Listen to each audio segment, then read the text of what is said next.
It's a land of craggy mountains, wild rivers, and mysterious forests.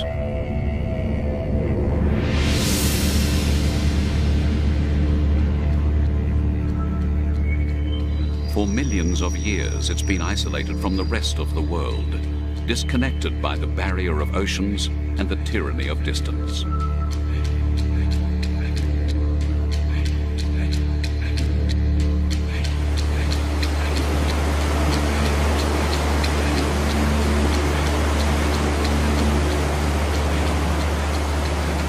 In its impenetrable wildernesses, there are still valleys which have probably never known the foot of man.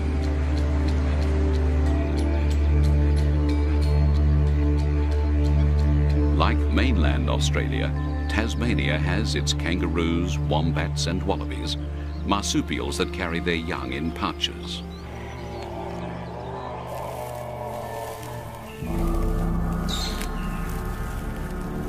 But there was one Tasmanian animal that's no longer found on the mainland. A ferocious flesh-eater that terrorized all the other beasts. The thylacine.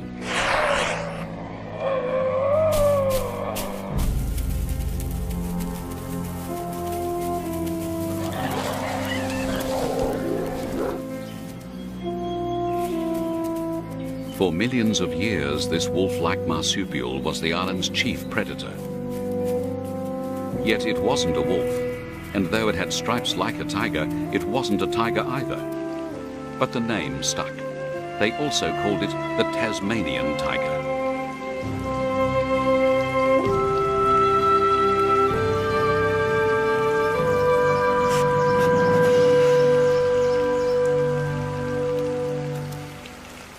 But today, only its ghost remains. For over 60 years, there's been no confirmed sighting. Its mating call is no longer heard crying through the forests.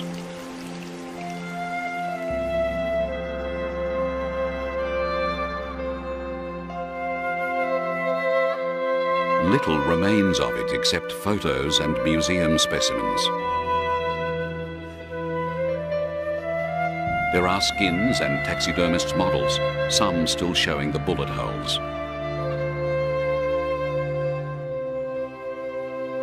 For the Thylacine's extinction was quite deliberate.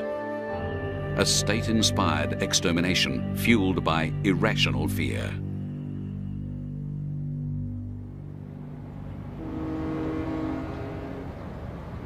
About 1,000 kilometres north of Tasmania is Sydney.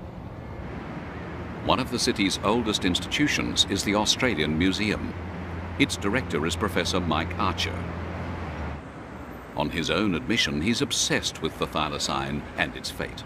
We should feel dreadfully guilty about what happened here. This was the really most beautiful, spectacular flesh-eating mammal in Australia, and the first thing we did when we got here was exterminate it.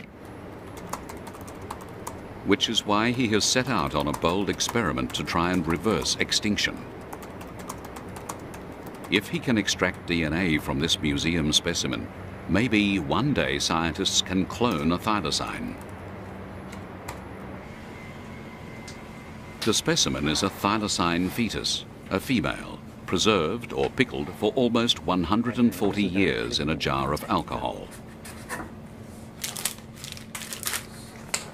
Now it's about to give its genes to science, which means releasing it from its liquid tomb.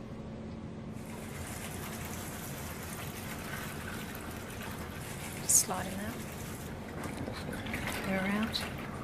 And the secret lay in the alcohol. If formalin or formaldehyde had been used, its DNA would have perished long ago. Ah, well, we have liver, actually. Oh, really? Oh, great. And there was another secret. Its intestines were removed to help preservation. Fortunately, whoever did it left most of its other organs intact. And we have heart and lungs. Heart and lungs. It's a race against time. It cannot be out of its preservative for more than 30 minutes, or the effects of the alcohol may start to wear off. Oh, well, we can take more tissues than we thought. Each time the specimen's handled, there's a risk of contamination. All that's needed is one fleck of human skin to fall in, and they could find that they are getting DNA from the wrong animal. This condition's not too bad, considering it's been in alcohol for 100 years or so. So, if they want pure thylacine DNA, its internal organs are the best option, preferably those still protected by natural membranes. So the kidneys are fortunate too, in that they sit in their own little sacs as well, so they can be hopefully less contaminated than some of the other tissues. Kidneys, liver, heart, bone marrow, all provided good samples. Hopefully they'll also yield good DNA.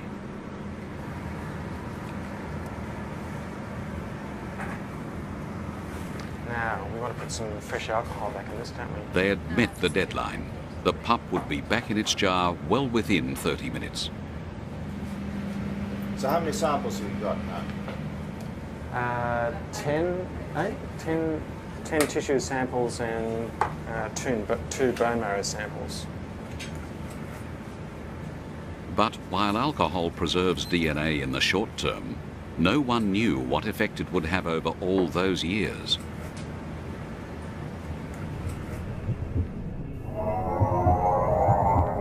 What if the DNA had disintegrated?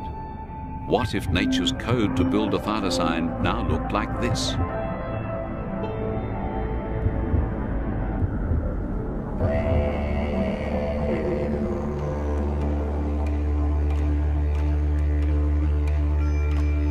If Mike Archer's dream is ever to come true, he'll be putting back into these forests an ancient link, an animal whose evolutionary history goes back to a time when Australia was still attached to Antarctica. This has got to be one of the most significant forests in the whole world. Antarctica looked like this 55 million years ago, as beautiful and richly forested as this. The ancestors of the first marsupials that came into Australia marched across this country. The ancestors of the bandicoots, the possums, and even the thylacines exploded in diversity in a brand new land.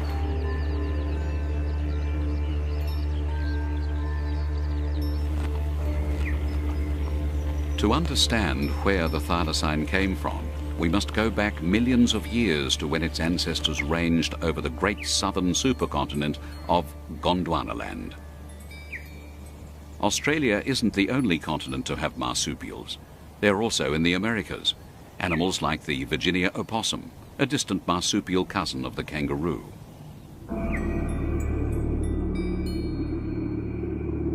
And they also lived in Antarctica until about 37 million years ago, when the climate changed and their habitat disappeared under the ice cap.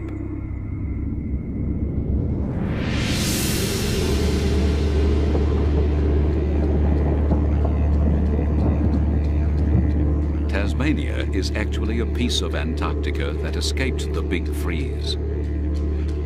Millions of years ago, it was dragged north by Australia. Its shattered scarps, fragments of a trans-Antarctic mountain range, snapped apart during this titanic rift.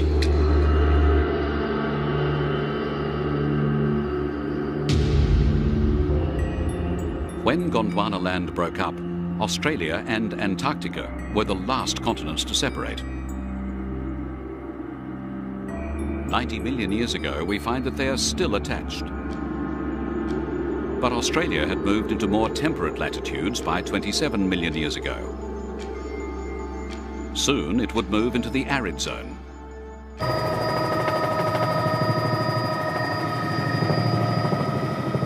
Which explains why a landscape once inhabited by rainforest animals now looks like this.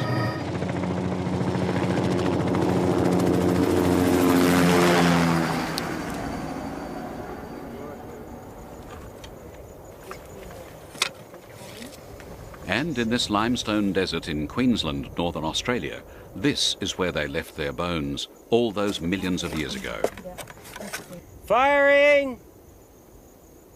It'll be on 0 and you won't hear the 0. 3, 2, 1.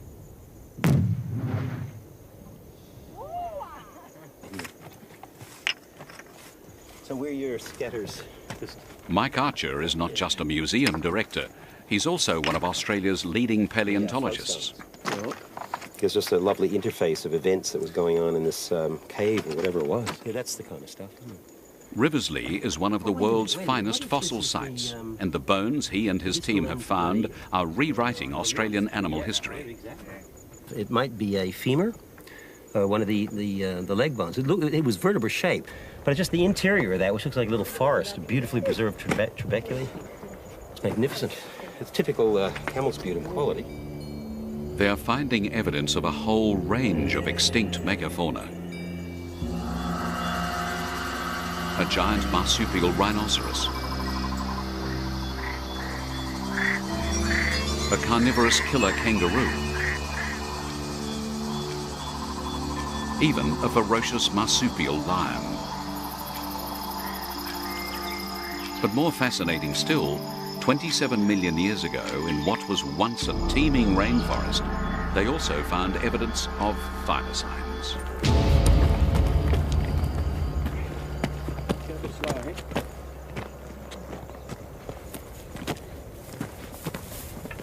This is the beginning of the thylacine story. We found a beautiful bit of a jaw with a magnificent tooth in it. You can just see that lovely thing standing proud above the bone there. It has so much to tell us. That tooth is a very primitive thylacine tooth. The deep time story of thylacines, which we find written in these rocks, is something that you simply cannot get from looking at the last 200 years of understanding about thylacines that Europeans had. What we find in these rocks is anywhere upwards of 5 to 6 different kinds of thylacines. Tiny little ones, medium-sized ones, generalized, specialized ones. This was the thylacine's finest hour. And as we come up through these rocks, what we discover is that slowly they're being chewed away at. They're losing their numbers, they're losing their kinds, so that by about 8 million years ago, there were only 3 kinds left. By 5 million years ago, only 1 kind left.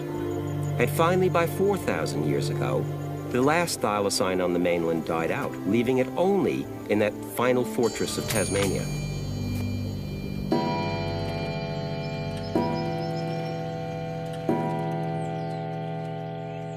But time started to run out for the thylacine in Tasmania at the start of the 19th century with the arrival of British settlers, among them Mike Archer's own ancestors. With them they brought civilization, God and empire, which meant English-style villages, churches, even grand country mansions. They also brought their sheep, and here in their new Southern Hemisphere home, they prospered and got rich on wool. They couldn't adapt to Australia. Australia had to be adapted to them. The creatures were weird, they didn't understand them, so they wanted to make it into kind of a little England. So they got rid of all the native trees, they got rid of all the native flowers, and with them, unfortunately, went the thylacine. Right from the start, the thylacine confused them. They couldn't get used to the fact that they were not looking at a dog. And then there were those stripes which made it look, if anything, like a big cat. You can see the confusion in their art. Some drew a noble wolf, others a cringing mongrel.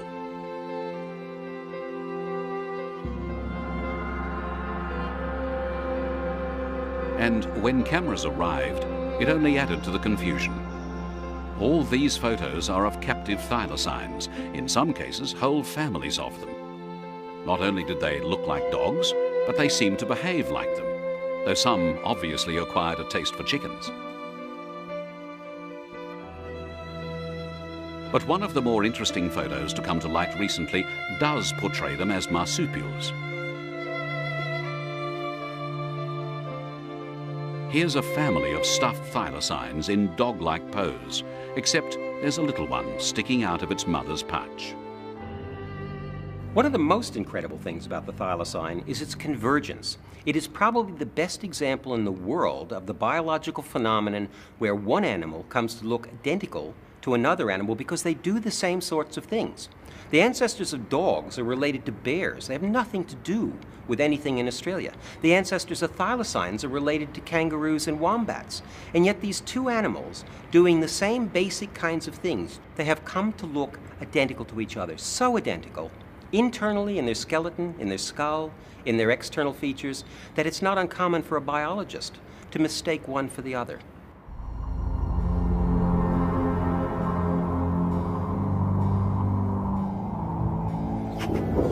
But something was killing the settlers' sheep. For millions of years, thylacines had hunted wallabies and other small animals. Now, a myth grew up that it was a sheep killer. Yet, whilst feral dogs ran loose in the countryside, the thylacine got the blame. It seems that the settlers demanded a scapegoat. So, a price was put on its head. What had taken nature some 50 million years to evolve was exterminated in only 50. In many respects, the destruction of the thylacine was simply a criminal act of the worst kind. A criminal act in terms of the animal was scapegoated and destroyed in Tasmania for the mythical belief that it attacked sheep when there is very little evidence to suggest that it did so. This is the tragedy of this situation. It was not the thylacines that were eating the sheep. That was so rare it didn't even matter.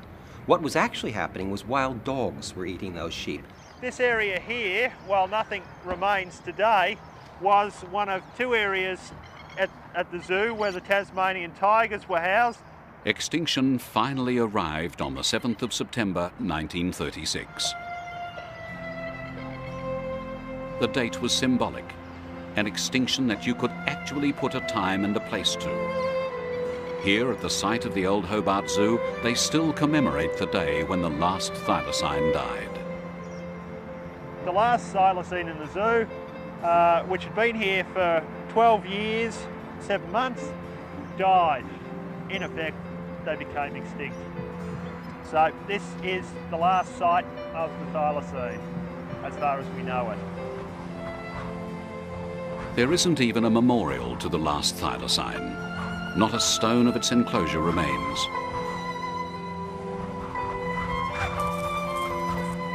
And when it died, its passing was considered of such little consequence that its body was sent to the garbage dump. This was taken in the Hobart Zoo and could possibly be our last look at the thylacine. Amazingly, some thylacines had hung on until the motion picture age. This film shows one pathetically pacing round its cage in the Hobart Zoo. Other film shows a more animated animal, presumably near feeding time. And there's that gigantic yawn, for its size one of the widest gapes of any mammal. And there were thylacines in other zoos around the world.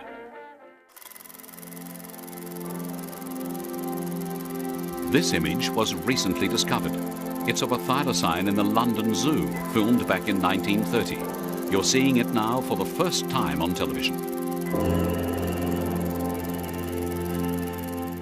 The particular tragedy here, of course, is that the species could have been saved.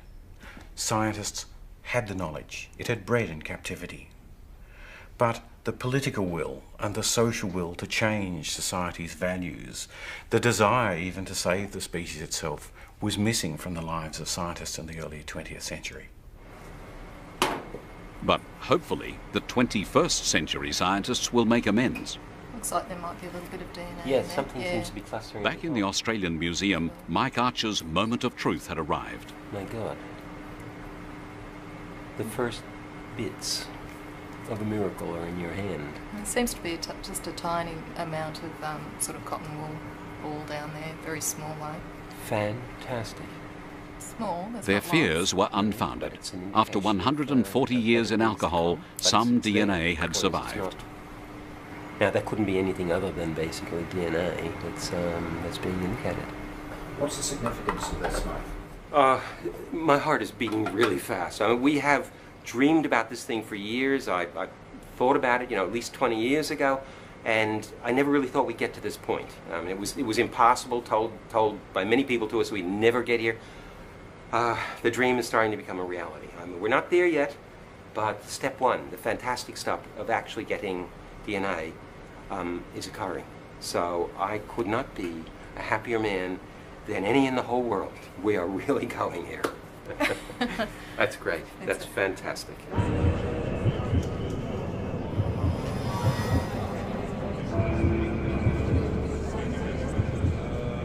It was Mike Archer's eureka moment, a moment he intended to share with the world. Ladies and gentlemen, we are here to announce what is probably the biological equivalent of human beings taking the first step on the moon. Nobody has ever done what we have just done. It is the threshold of what will be a very exciting series of opportunities to maybe question whether extinction really is forever. But despite the extravagant claims, science was still a long way short of cloning a thylacine, as Mike Archer knew only too well. The DNA was seriously fragmented. How do we put it together? That's chromosomes. How do we know how many chromosomes we should have? How do we get the DNA viable? It's pickled. How do we get it to start to be in a format where it can actually start to code for and produce proteins? So many challenges. When most of us think of cloning, we think of Dolly, the first mammal cloned from an adult cell. Since then, scientists have also cloned cattle, mice, even human embryos. Put simply, cloning works like this. Pick a cell from an animal, remove its genetic material, put it into the egg of a host animal that's had its own genetic material removed, zap it with an electrical charge, and it's fused. If you're successful, the cells divide and you've got a cloned embryo.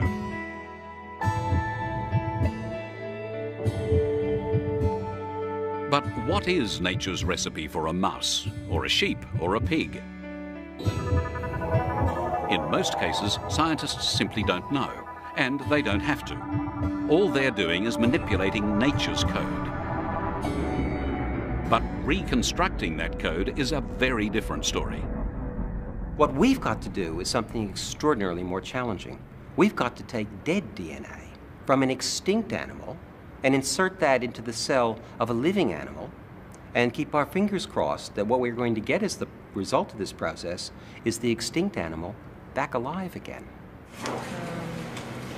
We've got the control. The job of trying to sort out all this DNA falls to doctors Karen Firestone and Don Colgan. Different dilutions of the tooth and one of the bone. What is interesting, I guess, is that the heart doesn't seem to have much better conditioned DNA than the liver.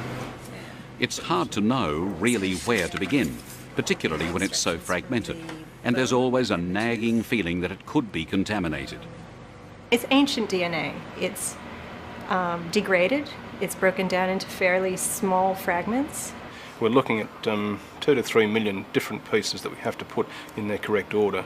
It's also in very low copy number, and it's a difficult material to work with. Like Jurassic Park, they must rebuild an extinct animal. This is the stuff of science fiction.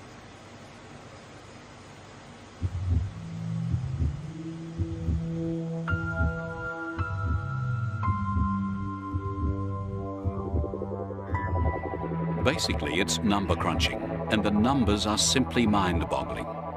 Thousands of pieces to put one gene back together, tens of thousands to reconstruct just one chromosome. Untold millions before every thylacine gene, its whole genome, is reassembled.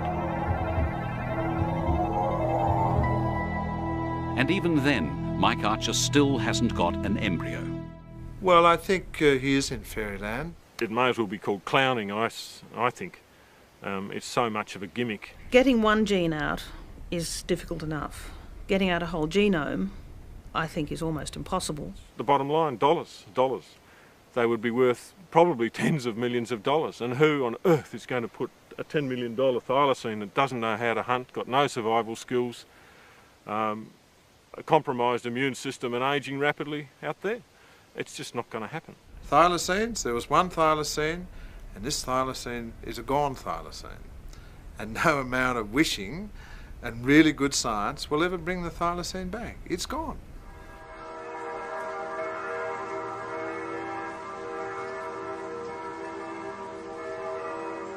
But not everyone is so negative.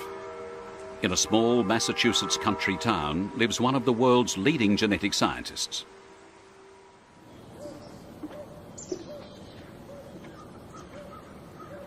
If anyone should be known as Dr. Clone, it's Robert Lanza.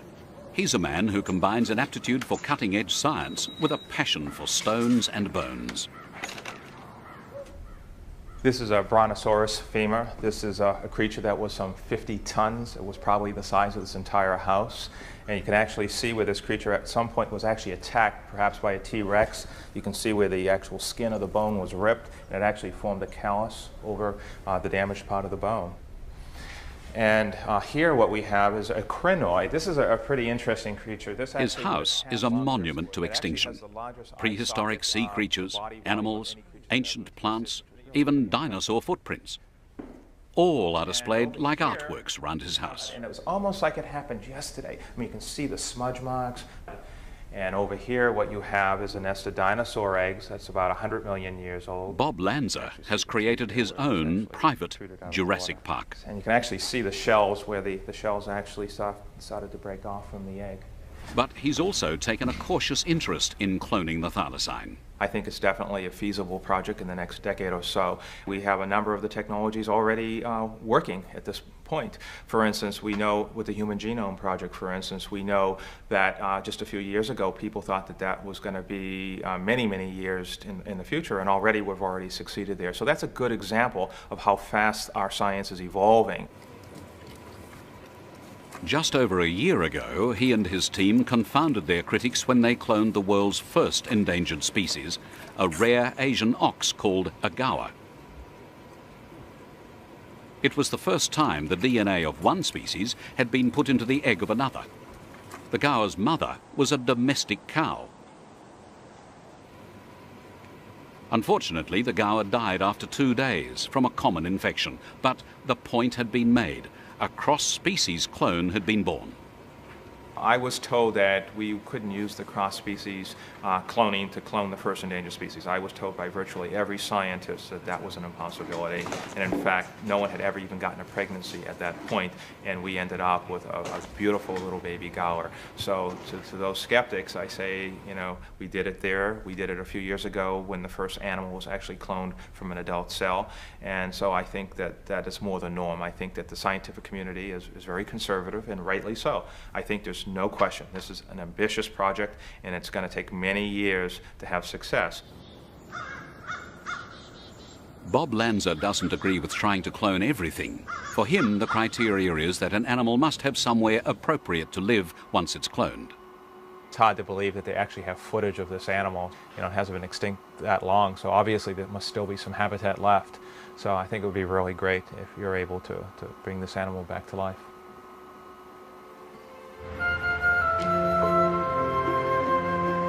So what's the feeling back in Tasmania now that someone wants to bring their top marsupial predator back to life?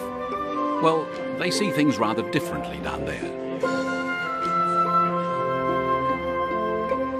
Everywhere you look, there are thylacines. Thylacine toys, thylacine souvenirs, and strangest of all, thylacines on Tasmania's coat of arms, the emblem of the state that ordained its persecution and its destruction.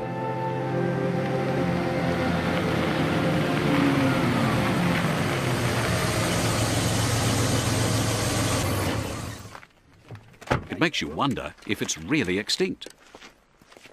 And there are plenty who'll swear that it's not. Cole Bailey is one of them.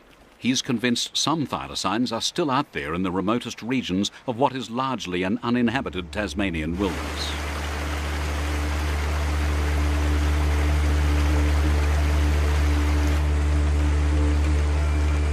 The snow is just melting on the Tasmanian highlands, feeding icy streams which flow into the forests far below. So it's into here that Cole Bailey, the true believer, and Mike Archer, the scientific skeptic, set off on a trek. For Cole, it's a chance to win another convert. But Mike has his own agenda. He wants to check out the Thylacine habitat. They're heading into a remote forest which still boasts some of the world's tallest trees.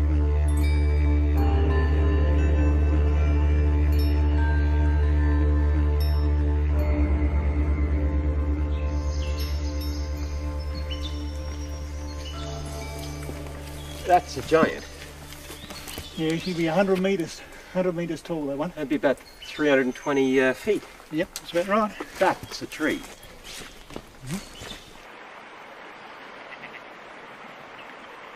If Mike is to bring his Thylacine back to life, he'll need somewhere to put it.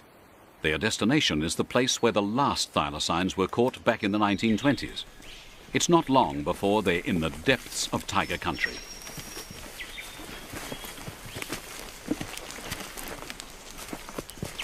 Oh, this wouldn't be one of the kind of places that you might expect the Thylacine to put up. My word it is, yeah. Yeah, it's the sort of place you'd expect him to hide up during the day. It's not a real lair as such, but it's a hiding place for their journey around through the... Yes, suit me in a rainstorm. It's a beauty, isn't it? Yes, that's the typical where you could expect them to hide up. Very interesting. Deep in these Antarctic beech forests, the ferns and mosses seem so ancient, so primordial, that it's hard to believe anything could become extinct here. Maybe that's why it's so easy to get caught up in Thylacine ghost stories.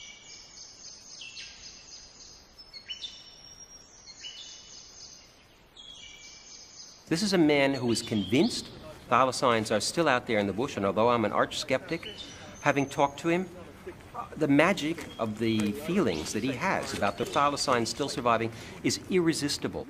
It's very difficult not to find yourself tugged into that vortex where you accept that they are still out there, still watching us in the bush.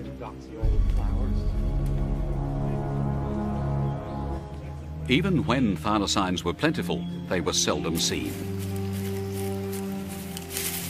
They were usually solitary animals. Occasionally they hunted in family groups. Often bushwalkers felt they were being watched. But to actually see one in the open, you'd have to catch it unawares.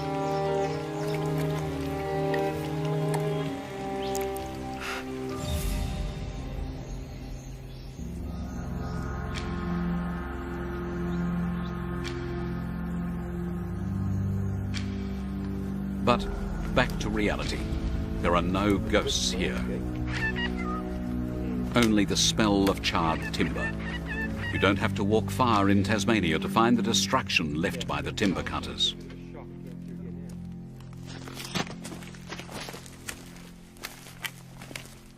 It's appalling. It just takes your breath away. This was once beautiful bush. This once was prowled by Thylacines, by all the extraordinary creatures of Tasmania. And now it's a devastated charcoal wasteland.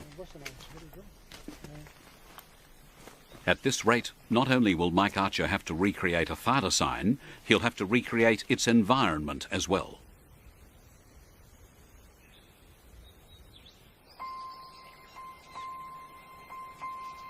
Now they're reaching the climax of their journey.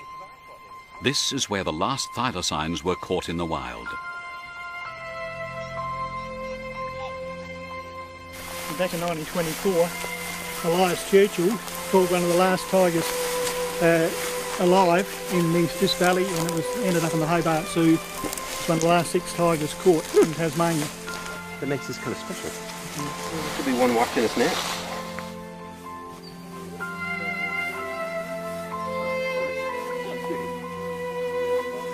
And so, yet another tiger hunt comes to an end with its inevitable conclusion. In all the time that Cole Bailey has scoured Tasmania looking for them, he's never seen one. Only his unshakable faith carries him on. Carl, I gotta ask you this, mate. I know that there's all this evidence, but do you really, in your heart of hearts, you really think they still exist? I'm 100% sure they do exist. No doubt in my mind at all. And I'm amazed that no one, as Penguin, has come up with one. But it'll happen. I guarantee it'll happen. Okay, but if you find one, would you consider giving it to us so we could use that to clone the thing Well, back? what do you need to clone one for when they're still here? And in Tasmania, there are many who would agree with him. Nearly everyone knows someone who claims to have seen a thylacine. I do, yeah. I think there's an odd one around. Oh, they're certainly still out there. There's no doubt at all.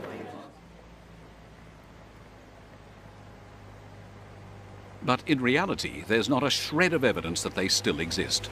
Just ask the man whose job it is to investigate all so-called sightings. I think it's very unlikely the animal still exists, but it is possible. So if you had to put money on it, I'd put money against it. There's some very, very basic reasons for saying that. And one is through improvements in primary production in the state, through regrowth in forestry, through new pastures we have and new crops. We have vastly more wallabies and thylacine prey species than we had probably ever in history. So we should have more thylacines than ever in history. And if it's gone, many would prefer that it stayed that way.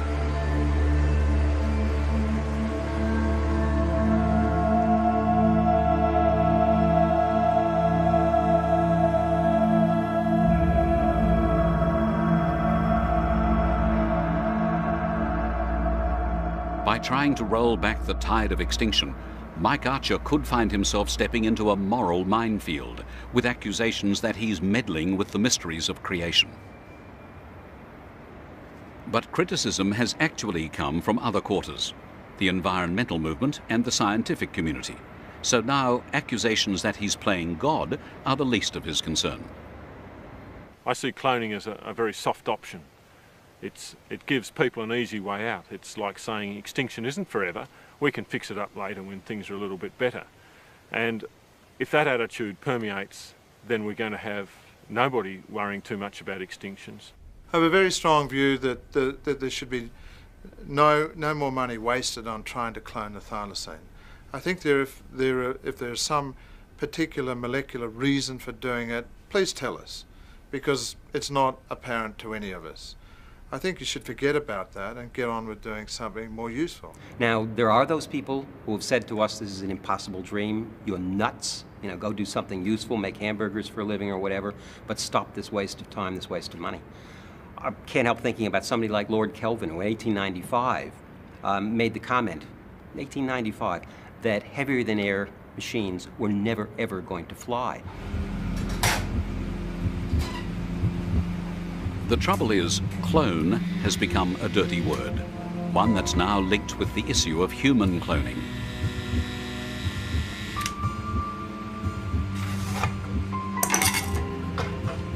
And it also arouses suspicion of scientists in their laboratories creating Frankensteins, monsters and freaks.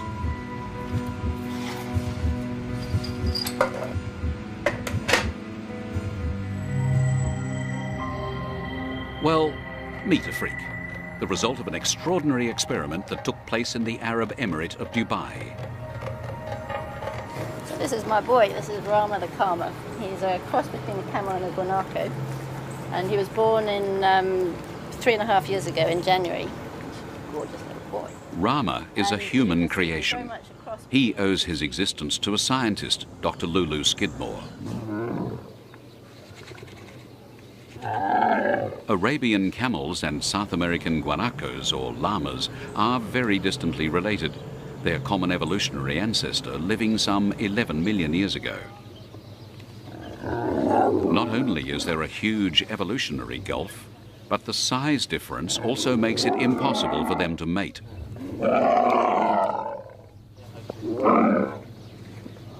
So egg and semen had to be brought together by artificial insemination to create this hybrid. But there were other problems. And camel is in fact 13 months gestation, and a guanaco should be about 11. So we assumed he'd be born around 12 months of gestation, but in actual fact he was born after 10.5, which was quite a surprise to us and a surprise to his mum too. And so much so that she didn't actually have any milk, so we had to hand rear him. Because of that, he's obviously become very imprinted on human beings, and he now thinks he's sort of part human as well. But Rama is no longer unique.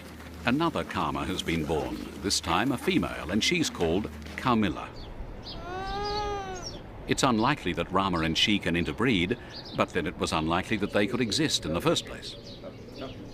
And if they're not sterile, and it's a big if, Lulu will have created a self-perpetuating hybrid species in a laboratory, and they'll be lovable calmers, not Frankenstein monsters.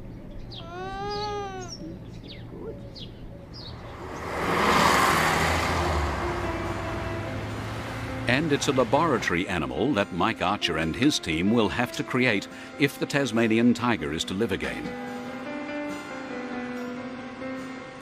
But they had a problem. They couldn't make enough copies of thylacine DNA, at least not until one morning in February 2002, when Karen Firestone made a breakthrough. She summoned Mike Archer.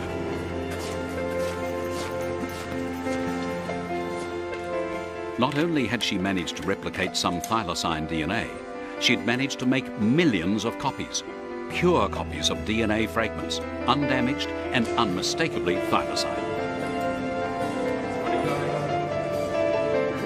For Mike Archer and his team, it would be their second eureka moment. Aaron, what do you got? Some thylacine sequence.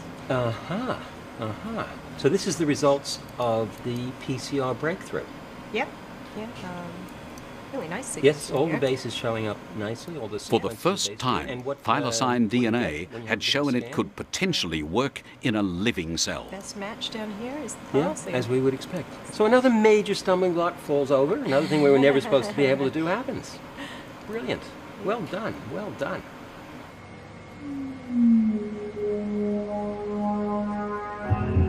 Now they'll store it in a biological library, each gene fragment fixed in living bacteria.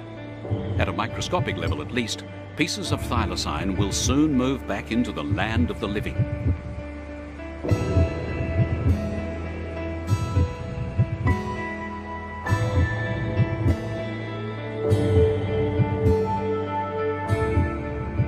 There are three critically important things about the library. Firstly, it gives us a living copying mechanism for the thylacine genes. Secondly, it enables us to make as much of each of the thylacine genes as we want to. And thirdly, it allows us to begin sequencing the thylacine genome.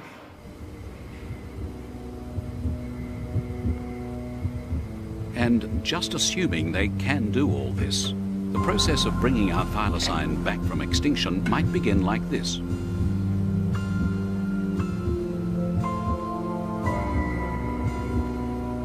It starts at a microscopic level, when scientists inject a reconstructed thylacine genome into a tiny host cell. The DNA in the nucleus starts to interact with the outer cell DNA. By now, our embryo has moved to the next vital step, a mother's pouch.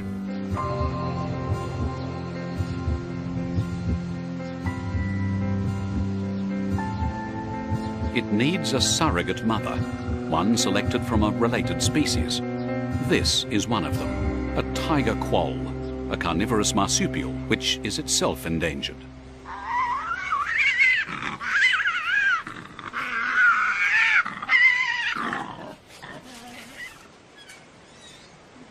But there's another relative, the quarrelsome Tasmanian devil. While neither the quoll or the devil are particularly close genetically to a thylacine, the devil has the bigger pouch. Whoa-wee, look at that. And what you can see here is two little tails hanging out and a little bit of the torso of two little devils that are now 8 weeks of age. Meet Dolly the devil, and she loves a cuddle. For an animal with such a fearsome reputation, she seems very loving and maternal. Her pouch is one she can open and close. It's the sort of pouch that may one day nurture our thylacine.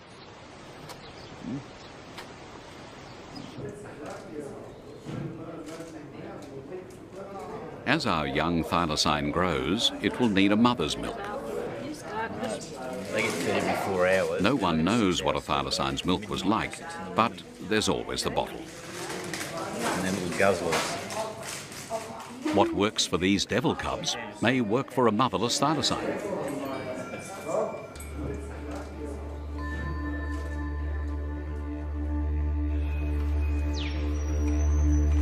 Now comes the moment when the loneliest animal in the world is released into its habitat.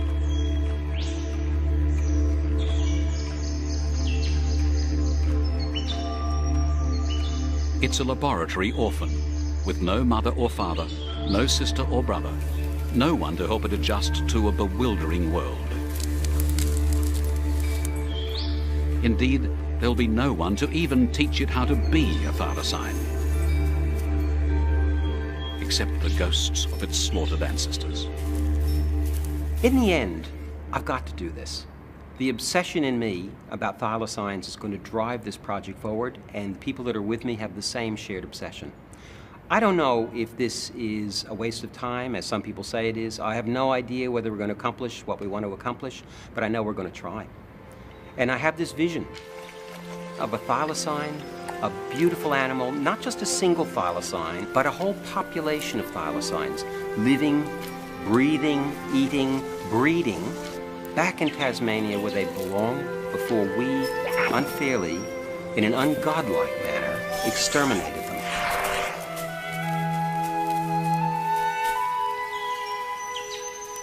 I think we can do this. We may be asking too much at the moment of technology. We may be ahead of what technology can actually do at this point. But if the vision stays out in front of the game and leads, I think we've got that chance. We've got that chance of having our dream actually come true.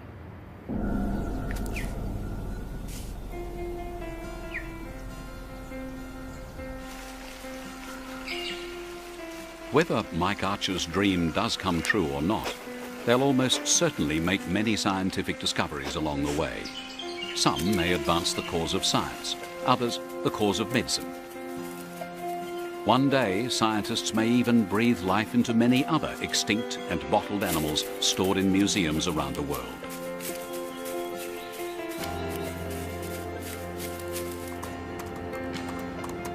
But if the Tasmanian tiger or thylacine does live again, it'll be due to the vision and drive of one man, a man who wants to reverse what he sees as a great crime of the 20th century.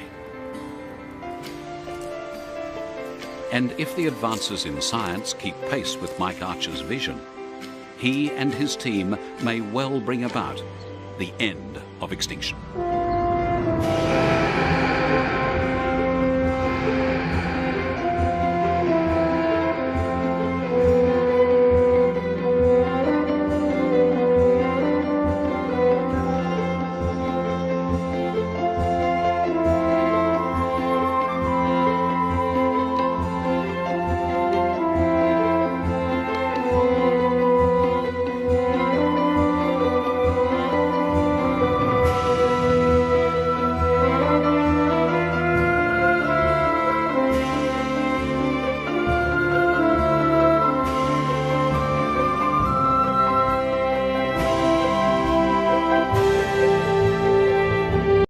It's a land of craggy mountains, wild rivers, and mysterious forests.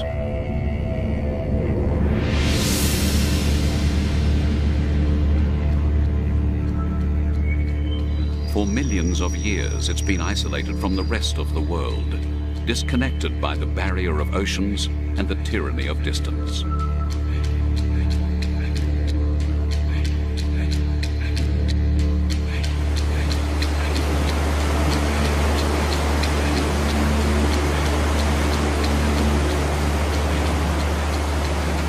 In its impenetrable wildernesses, there are still valleys which have probably never known the foot of man.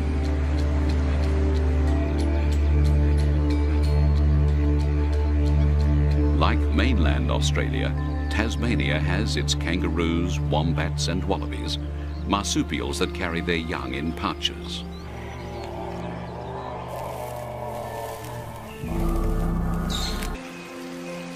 For over 60 years, there's been no confirmed sighting.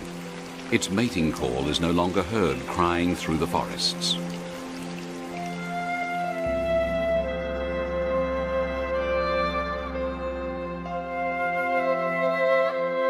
little remains of it except photos and museum specimens. There are skins and taxidermist models, some still showing the bullet holes.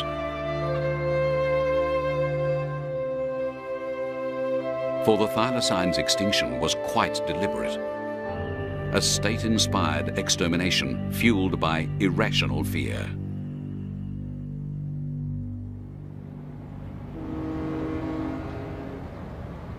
About 1,000 kilometres north of Tasmania is Sydney.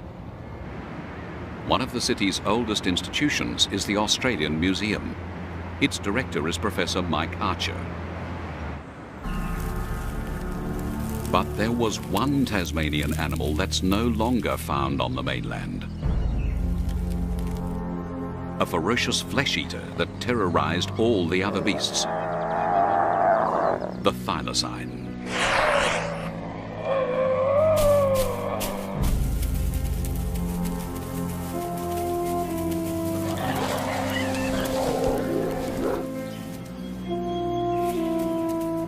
For millions of years, this wolf-like marsupial was the island's chief predator. Yet it wasn't a wolf, and though it had stripes like a tiger, it wasn't a tiger either. But the name stuck. They also called it the Tasmanian tiger.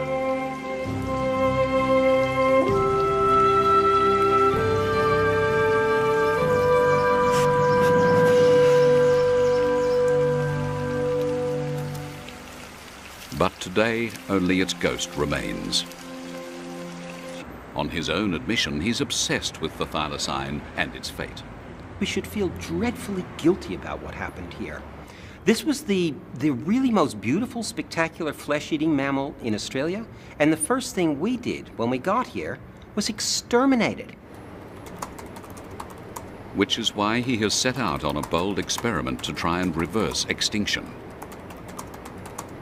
If he can extract DNA from this museum specimen, maybe one day scientists can clone a thylacine.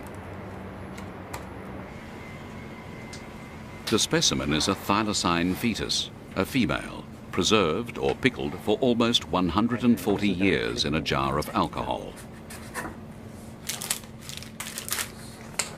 Now it's about to give its genes to science, which means releasing it from its liquid tomb.